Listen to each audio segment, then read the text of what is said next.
Halo, halo, halo. Tahu kan itu mobil apa? Yap, mobil pemadam kebakaran, bro, sister. Api, api, api. Tolong, tolong anak saya masih dalam. Ayo, siapa sih yang suka main api, yang nggak takut ketinggian dan ingin menjadi pahlawan? Yap, bisa profesi ini ya. Besti, besti, besti. Pemadam kebakaran. Salah satu profesi yang menggunakan air untuk memadamkan api. Pemadam kebakaran juga harus bisa ya naik-naik ke tempat yang tinggi, karena dari tempat tinggi lah air mudah dipadamkan. Air lagi. Api mudah dipadamkan ya. Air disalurkan melalui selang-selang yang cukup panjang dari bawah. Udah selangnya cukup panjang, udah gitu airnya juga tekanannya tekanan tinggi ya. Jadi itu harus butuh tenaga yang kuat. Kalau pemadam kebakaran tuh bisa bersifat pegawai swasta maupun pegawai pemerintah ya. Ya, yang pasti sih kalau di mall-mall itu harus ada pemadam kebakarannya. Terus kalau di perumahan-perumahan padat penduduk harus ada punya dinas pemadam kebakarannya ya. Harus punya mobil lah. Kalau di perumahan-perumahan besar sih biasanya ada pemadam kebakarannya sendiri. Kayak di Kota Baru, di Padalarang itu dia punya pemadam kebakarannya sendiri ya. Nah, ini yang kita bahas gimana sih cara jadi pegawai pemadam kebakaran yang berdasarkan pemerintah ya. Nah, mungkin sih syaratnya hampir sama ya. Kita lanjut. Nah, syarat untuk biasanya itu untuk menjadi damkar sih atau masih lowongan ya. Untuk masuknya itu pendidikan tuh minimal SMA atau STM ya. Ini bisa SMA IPA, bisa SMA IPS aja. STM ya apa aja sih. Lalu tinggi badan ya, ini ada tinggi badannya juga. Tinggi badan 160 cm untuk laki-laki dan 155 cm untuk perempuan. Biasanya sih kalau di Indonesia, jangankan di Indonesia, di iya jarang terlihat yang perempuan ya. Kenapa? Karena ini tuh fisiknya tuh harus bener-bener berat gitu loh. Istilahnya melawan api, melawan kobaran api gitu loh. Lalu yang ketiga berat badannya profesional ya. Maksudnya profesional ya, nggak kegemukan, nggak kekurusan. Jadi kalau misalnya tinggi badan 160 cm, ya berat badannya antara 50 sampai 60 cm. Nah, makanya harus kita jaga berat badan kita gitu loh. Lalu yang keempat, maksimal usianya 25 tahun ya. Jadi ada batasan usia 25 tahun buat yang buat pemadam kebakaran gitu loh. Lalu yang kelima, belum menikah.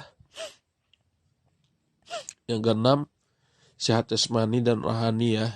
Maksudnya sehat jasmani dan rohani ya, nggak ODGJ, istilahnya nggak iya, kakinya nggak sakit ya, kakinya tuh nggak sakit atau tangannya nggak sakit, nggak ada istilahnya, nggak ada kecacatan. Soalnya respect atau respon dari pemadam kebakaran tuh harus benar-benar 100% cepat dan harus cepat tanggap. Lalu yang ketujuh, tidak pernah dipidana ya. Lagi-lagi tidak pernah dipidana. Dipidana ini maksudnya ya melakukan tindak kejahatan ya, seperti mencuri, lalu membunuh, lalu mencopet dan lain-lain. Lalu yang ke-8, tidak buta warna. Ya, tidak buta warna. Maksudnya ya bisa membedakan merah, biru, hijau, kuning, pelangi seperti itu. Jadi kalau misalnya buta warna, jangan melamar karena cuma nggak bakalan masuk, karena melawan api gitu kan. Api itu warnanya merah. Jadi kalau misalnya dia membakar, jadi kalau misalnya buta warna, nggak buta warna, ya pasti nggak kelihatan udah padam atau belum, atau warna-warna lain kayak gitu. Dan api itu kan membakar dan bisa menyebabkan perubahan warna, kayak biru jadi hijau dulu atau hijau jadi merah, jadi tidak terlihat kalau misalnya buta warna seperti itu. Lalu yang ke-9, tidak fobia ketinggian ya. Ya, pastinya tuh pasti banget kalau misalnya pemadam kebakaran menggunakan tangga atau naik pohon, ya dia mencari tempat ketinggian untuk menyemprotkan air ke bawah. Ya jadi harus harus pandai-pandai menaiki menaiki gedung, menaiki lantai, menaiki tangga, harus sekatan. Jadi yang biasanya senang manjat-manjat pohon mangga, pohon durian, nah ini yang terlatih, jadi terlatih manjat-manjat gitu loh. Lalu tidak fobia kedalaman air ya. Yang 10, tidak fobia ke kedalaman air, maksudnya ya supaya berarti harus pintar juga berenang gitu loh, supaya masukin selang ke air gitu loh. Lalu ke-11, tidak fobia binatang. Nah, kadang-kadang kebakaran juga itu istilahnya tuh nggak hanya manusia yang di dalam rumah atau gedung yang terbakar atau tempat yang terbakar, tetapi ada juga binatang-binatang yang diternakan atau yang dipelihara di dalam, misalnya kambing, anjing, monyet, babi, kucing kayak gitu. Jadi harus diselamatkan juga. Jadi ya nggak fobia, ya maksudnya fobia ini takut ya, mempunyai rasa takut kucing misalnya atau alergi ke kucing. Nah itu nggak boleh. Kita tuh pemadam kebakaran tuh harus benar-benar menyelamatkan mereka, memegang langsung dibawa keluar ke tempat yang lebih aman seperti itu. Lalu yang ke-12, tentunya tidak fobia api atau asap. Ya tidak mempunyai rasa ketakutan ke api ya, karena kita memadamkan api serta juga asap. Ya kalau misalnya takut asap atau api ya nggak mungkin dong gitu loh masuk ke pemadam kebakaran. Lalu setelah itu masuk ke tesnya ya. Tesnya itu di sini ada dua. Kalau di swasta ada pemerintah ada dua ya, bidang penyelamatan atau bidang pemadaman. Nah mungkin kalau di swastanya sama kali ya.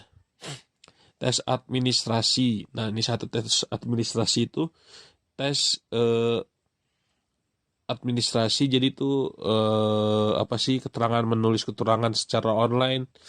Sama nggak sesuai KTP, nggak sesuai yang di download nanti dokumen-dokumennya, sesuai gambar nggak, sesuai nilai angka nggak, kayak misalnya tadi tinggi badan 160 cm, tinggi badannya tuh diketik 160, terus selalu ada disertakan dengan buktinya apa, surat keterangan sehat dokter yang memuat tinggi badan atau dengan berat badan. Misalnya kalau berat badannya 80 atau 100, ya udah gugur di tes administrasi, udah ditulis orang kelebihan badan kok berat. Kalau misalnya kita berat nih ya, atau istilahnya badan kita berat, kita tuh susah bergerak gitu loh. Beda sama berat badan yang profesional, bisa lari, bisa lompat, jungkir balik kayak gitu. Jadi mengurangi daya beban kita, mengurangi kecepatan kita kalau misalnya kita berat. Tapi kalau kita profesional itu lebih cepat gitu loh. Itu tes ke administrasi ya. Lalu kedua, tes kesamaptaan kesamaptaan jasmani ya. Ya ini tes kesamaptaan jasmani itu ya tes lari, lalu tes fisik, lompat-lompat. Nah itu seperti itu ya. Lalu masuk ke, kalau udah lulus, tes kesehatan. Nomor 3, tes kesehatan. Tes kesehatan ini ya tes luar tubuh ya. Bisa dilihat dari postur, tingginya, jemarinya, tangannya apakah ada yang cacat atau tidak, karena nanti memegang selang dengan berkekuatan tinggi, beban tinggi. Karena pasti serangnya besar, terus selalu aliran airnya juga deras ya, dan kaki juga nggak boleh cacat kayak varises. Kenapa? Nahan dorongan dari air itu nanti Lalu setelah tes kesehatan masuk ke tes ke akademi ya, tes teori ya, tes teori kayak seperti biasa. Tes akademi itu kayak tes matematika, tes bahasa Inggris seperti itu ya. Kalau ada tes lalu masuk setelah lulus dari tes akademi masuk ke tes psikologi ya. Nah, tes psikologi ini tes kepribadian dan karakteristik kita seperti apa tes psikologinya. Nah, itu ada di banyak lah bisa kita pelajarin dari buku-buku di Gramedia ya. Lalu yang keenam tes mental dan ideologi kebangsaan ya, wawasan kebangsaan kita seperti apa, mental kita seperti apa. Jangan sampai nanti kita ada istilahnya rasis seperti itu. Ada tes tertulis dan lisannya ya. Kalau misalnya maaf nih, kita agamanya A, lalu yang dibakar-bakar lagi, yang kebakaran agamanya B kayak gitu. Jadi kita hanya memadamkan apinya saja tapi tidak menyelamatkan nyawa. Misalnya agama penduduk A yang mungkin lagi ada kasus SARA kayak gitu. Jadi harus ada integritas dan kebangsaannya, harus ada kamu tuh datang untuk menyelamatkan semua umat manusia dan semua umat binatang kayak gitu, seperti itu ya. Jadi ada ideologi wawasan kebangsaannya tuh tes mentalnya tuh harus pas banget. Jadi nggak ada rasis, nggak ada sarah gitu. Sarah termasuk rasis ya. Nggak ada, pokoknya nggak ada suku, agama dan ras. Harus benar-benar ya. Kalau misalnya walaupun lagi ada masalah dengan misalnya orang luar nih, orang Belanda, kita lagi ada penghinaan atau apa. Nah, tapi rumah dia kebakaran. Nah, ada anaknya atau ada kakek-kakeknya. Kita harus, kalau bisa harus selamatkan semuanya seperti itu ya. Lalu yang ketujuh tes wawancara. Nah, ini adalah tes yang terakhir ya. Penentuan apakah masuk atau tidaknya. Ya, ini bisa dilihat dari motivasi kita, sikap kita, kedewasaan kita, spiritual kita seperti apa. Karena kan memadamkan api itu panas, dan panas itu membuat sangat stres kita tuh. Nah, disitulah kita harus bersabar, harus ada keinginan dalam kita gitu loh. Ya kalau misalnya dibilang mati, ya memang kita harus bisa apa sih, rela mengorbankan nyawa. Jadi istilahnya tuh gimana bisa menyelamatkan apa korban yang di dalam, mengeluarkan korban di dalam, walaupun risikonya risiko nyawa kita. Nah, itu yang harus diperhitungkan ya. Kalau emang secara etikanya sih